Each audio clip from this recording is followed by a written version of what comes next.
مجھے ڈاکٹر فاروق ستار صاحب جوائن کر رہے ہیں ٹیلی فون لائن پر۔ السلام علیکم، بہت بہت شکریہ ڈاکٹر صاحب آپ کا۔ ڈاکٹر صاحب، جب لاہور میں ایم کیو ایم کا وفد ملا مسلم لیگ نون کی قیادت سے، اس کے بعد آپ نے کہا کہ نہیں، ہمارا سیاسی اتحاد نہیں ہوا، یہ مشترکہ سیاسی حکمت عملی تھی۔ یہ آج پھر ایک ملاقات ہوئی ہے، آج کوئی چیزیں فائنل ہوئیں کہ مل کر آپ الیکشن لڑ رہے ہیں؟ یہ سیاسی اتحاد کیا ہے؟ مشترکہ سیاسی حکمت عملی کیا ہے؟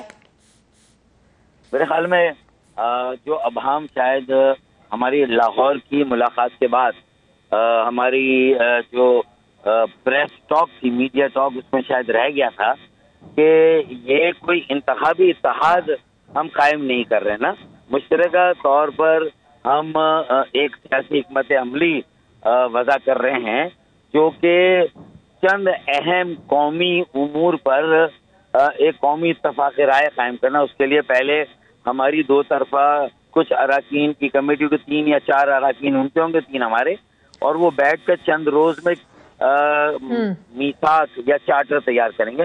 اس پر ہم باقی جماعتوں کو بھی آمادہ کرنے کی کوشش کریں گے، اور اس کا بنیادی مقصد یہ ہے کہ دیکھیں 2010 سے پہلے جو 5 دہائیاں گزری ہیں نا، ڈیکیڈ، اس میں یہ ہوتا تھا جو صوبے میں سیاسی جماعتیں جو صوبائی بنیادوں پہ وہ کہتی تھی کہ صوبائی خود مختاری چاہیے، اور جو وفاق پرست جماعتیں تھیں وہ کہتی تھی کہ مضبوط مرکز مضبوط پاکستان کی ضمانت ہے۔ اور پھر 2010 میں ساری بڑی جماعتوں نے تسلیم پہلے نہیں، مضبوط وفاقی اکائیاں یا صوبے مضبوط پاکستان کی ضمانت ہے۔ لیکن یہ منطقی سفر ڈیولوشن آف پاور اتھارٹی کا، اقتدار اختیار کا نچلی سطح پہ منتقلی کا، یہ رک گیا۔ یہ سارے صوبے اتنے زیادہ طاقتور ہو گئے کہ ان سے مینج نہیں ہوئی چیزیں، انہوں نے بلدیاتی نظام کو بھی اپنا ایک لازمی جز بنا لیا، وہ بھی صوبے کی ایک منسٹری کے برابر ہو گیا پورا نظام نا۔ تو یہ شہروں کی، ضلعوں کی، قصبوں کی، دیہاتوں کی، ان کی ترقی تو زیرو ہو گئی، بلکہ مائنس میں چلی گئی۔ آج کراچی کا آپ حال دیکھ لیں، پنجاب میں تو اس لیے خصوصی طور پر لاہور کو آپ اون کرتے ہیں، لیکن جہاں سرائکی علاقے وہاں احساس محرومی ہے، جہاں ہزارہ کے علاقے ہیں وہاں کے پی کے میں احساس محرومی ہے۔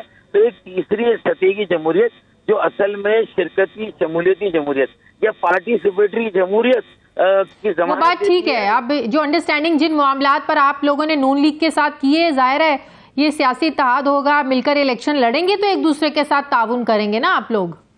دیکھیں، مل کر الیکشن لڑنے کا مطلب یہ ہے کہ میں اپنے انتخابی نشان پتنگ پہ الیکشن لڑوں گا، وہ اپنے انتخابی نشان شیر پر الیکشن لڑیں گے، اور ہم ڈیفینیٹلی سر ڈاکٹر صاحب مل کر الیکشن لڑنے کا یہ مطلب تھوڑی ہوتا ہے کہ اپنا اپنا نشان چھوڑ کر آپ دوسرے کے نشان پر الیکشن، مل کے الیکشن لڑنے کا مطلب تو یہ ہوتا ہے کہ آپ اگر ایک حلقے سے الیکشن لڑ رہے ہیں، دونوں کا سیاسی اتحاد ہوا ہے، تو ایک جگہ آپ لوگ کا کینڈیڈیٹ کھڑا ہو جائے گا، دوسرے سے نون لیگ کا کھڑا ہو جائے گا۔ انڈرسٹینڈنگ تو یہ ہوتی ہے، نشان تو اپنا اپنا ہوتا ہی ہے۔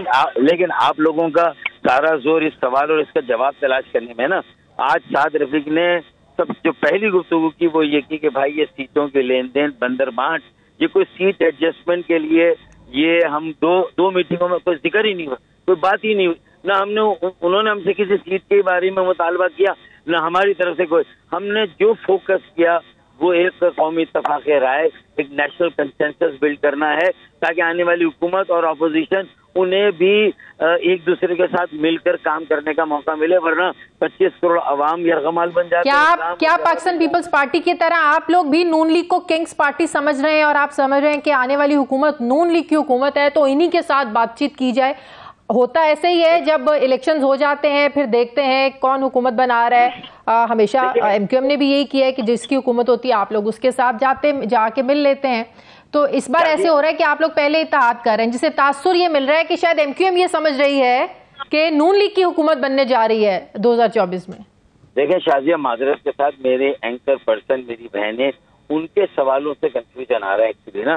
لوگ تو یہ دیکھ کر حیران بھی اور خوش بھی ہیں کہ یہ صرف حکومت سازی کے لیے، وزارتوں کی بندر بانٹ کے لیے یہ سب کچھ نہیں ہو رہا، اور اس میں وقتی طور سے وزیر اعظم میرا بنے گا تو آپ مجھے سپورٹ کریں، میں اتنی وزارتیں دوں گا، اور ایک جھوٹا ایک سچا میثاقے کوئی ہو جاتی ہے، ہمارا معاہدہ ہو جاتا ہے، پھر عمل درآمد نہیں ہوتا نا۔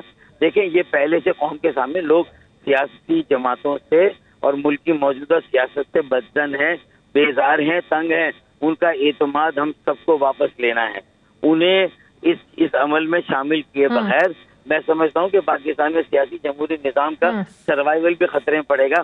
اگر ہم زیرک سیاسی لوگ ہیں، تجربہ رکھتے ہیں، میچور ہیں، تو ہمیں یہ الیکشن کے بعد نہیں، الیکشن سے پہلے کچھ چیزوں کو سیٹل کرنا ہوگا، اکاؤنٹیبلٹی کے ایشوز کو سیٹل کرنا ہوگا. آپ کو پتہ ہے نا کہ جب آپ جب پی ٹی آئی کے اتحادی تھے تو نون لیگ یہ کہتی تھی کہ پی ٹی آئی سمیت جتنے بھی پی ٹی آئی کے اتحادی ہیں وہ اس ملک کا جو نقصان ہوا معیشت کے لحاظ سے، جو کچھ ہوا اس ملک میں، اس میں پی ٹی آئی کے اتحادی برابر کے شریک ہیں. تو یہی نون لیگ آپ کو ملک کے خراب حالات کا ذمہ دار کل تک سمجھتی رہی ہے. تو آج معاملات کیسے ٹھیک ہو گئے؟ دیکھیں، اسی لیے تو کہہ رہے ہیں کہ یہ حکومت جب بنتی ہے، پھر جو اپوزیشن میں اور جو حکومت میں وہ ایک دوسرے پر یہی تو الزام لگائیں گے.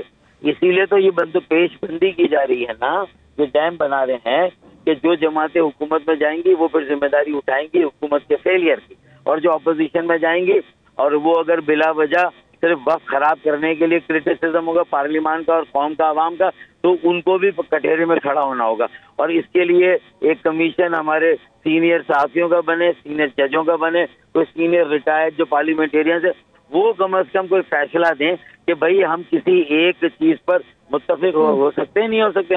ہم یہ قوم اور ہم لوگوں کو کوئی امید دے سکتے ہیں. معیشت کے لیے میثاق معیشت ضروری ہے. میثاق جمہوریت میں 2 جماعتیں تھی، P M L N, Peoples Party, اس کو وسیع کر کے باقی مین مطالبات کیا رکھے آج آپ نے نون لیگ کے سامنے ڈاکٹر صاحب؟ ہم نے کیا سعد رفیق نے جو گفتگو کی، سمندر میں کوزے کو بند کیا.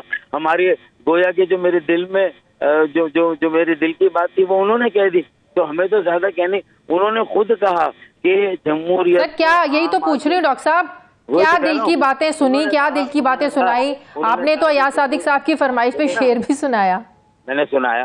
اچھا، اب یہ جو یہاں پر یہ جو اس نے سعد رفیق نے یہ کہا کہ دیکھیں جمہوریت کو عام آدمی تک اب پہنچنا چاہیے. جمہوریت ابھی تک عام آدمی تک نہیں پہنچی. فیصلہ سازی، پالیسی سازی میں اس کا کوئی کردار نہیں ہے. اور صوبے 18ویں ترمیم کے بعد اس نے ذکر نہیں کرتا، صوبے جو ہیں وہ اتنے زیادہ بد انتظامی کا شکار ہے، اتنے زیادہ جو ہے وہ ان کے اوپر ذمہ داریوں کا بوجھ ہے، وہ نہیں کر پا رہے. اب یہ بلدیاتی جو خود مختاری ہے، مقامی خود مختاری، اس کو قائم ہونا ہے. ہم اپنے منشور میں بھی لوکل آٹونومی کو بیس بنا رہے ہیں. ہمارا مرکز جو ہوگا مقامی، دیکھیں نا 50 سال تک صوبائی خود مختاری کی لڑائی لڑی ہو گیا، ابھی بھی ملک وہی مسائل پہ کھڑا ہے. ابھی آخری لڑائی ہے. اگر اس ملک کو واقعی میں ایک مہذب، ایک جمہوری ملک بنانا ہے، شرکتی شمولیتی جمہوریت والا، تو مقامی حکومت کا نظام یہاں پر قائم کرنا ہوگا مؤثر، جس میں صوبے کی مداخلت نہ ہو. اختیارات کیسے جائیں گے؟ 140 کی انٹرپریٹیشن صحیح ہو، یا 140 بھی ترمیم اور 140 بھی لگے. انڈیا اور جرمنی کے کانسٹیٹیوشن کی طرح بلدیاتی اختیارات اور وسائل اس میں درج ہوں. اور 160 آرٹیکل کے تحت قومی مالیاتی کمیشن میں اب صوبوں سے بھی وسائل نیچے کیسے جائیں گے تاکہ پروونشل فائنانس کمیشن کا پھڈا بھی ختم ہو جائے اور وہ بھی اسی تقسیم کا جز بن جائے جو 160 آرٹیکل این ایف سی کے ذریعے ہوتی. یہ ہے، یہ ہم نے اس طرح کر دیا. ٹھیک ہے، بہت بہت شکریہ. ایم کیو ایم کے رہنما فاروق ستار صاحب میرے ساتھ تھے، بہت شکریہ.